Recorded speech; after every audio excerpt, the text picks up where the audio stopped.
Hello to all our lovely listeners. Stacey is on vacation this week, but don't worry, we still have some helpful tips coming your way. The Wall Street Journal recently released an article encouraging investors and savers to not let this era of higher interest rates pass them by. Many people still have money sitting in banks earning 0 or less than 1%. Yet you should be earning at least 4% on your uninvested cash balances, reserves, and emergency funds.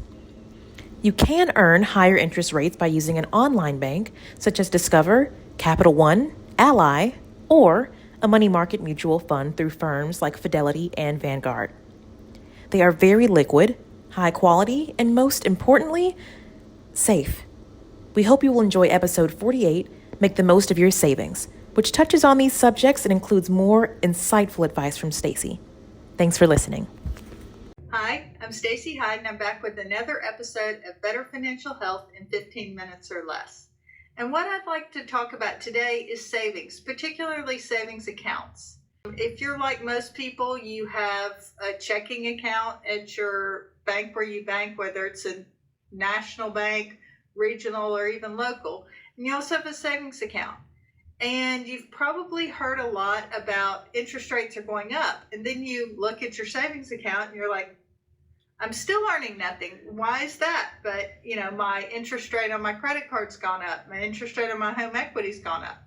Well, that's kind of a dirty little secret of the banking industry, is that they're very quick to raise their lending rates, but they're very slow to raise the rates they pay their depositors. And that's what we call a spread. That's how banks earn money, is they lend money out at a higher rate and they take money in as deposit at a lower rate. And the difference between those two is how they make money. With rates being so low for so long, their spreads got compressed. Well, now that interest rates are going up, they are kind of slow to move up on their deposit side. Which brings the question, if you're saving for a new car, if you're saving for a house down payment, you don't want to put that money in the stock market because you're going to need it pretty soon. But you also want to earn some money on it. So that's when you will likely want to look around for what we typically call a high yield or a money market savings account. And you can find those, some national firms, online banks offer them. And the thing to remember about an online bank is you want basically a national brand, because you want that sort of customer service, internet options, that sort of thing.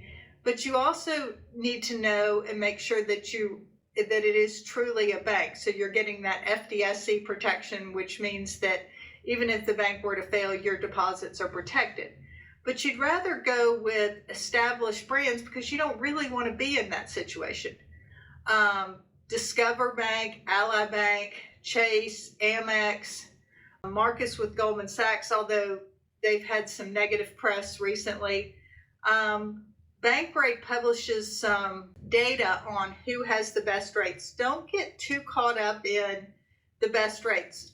I did that same search, found a smaller bank, but then when I started paying attention to how long it took them to give me credit for my deposits, it was excessive. It was taking 2 weeks, whereas the Discovers and the Allies of the world were 3 days, which is more in line with what I would say is reality of when they should have been credited to my account.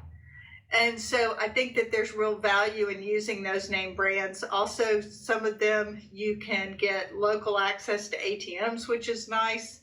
And you're earning, 2%, sometimes more, for the same thing that you would have if you had it in your local bank, and you can link your local bank to your online savings. So if you need to transfer money, you can. So I think it's important to also pay attention to the deposit side of your balance sheet. And as I've said in previous podcasts, now is the perfect time to start building those cash reserves. And it's also nice, as you're building those cash reserves, to actually get paid something for that. Now, it's still going to be lower than what you're paying on your mortgage, certainly what it is on your credit card, but it is a way that you can have some very safe, and earn a little bit on your money while you're setting it aside or just saving it for a rainy day.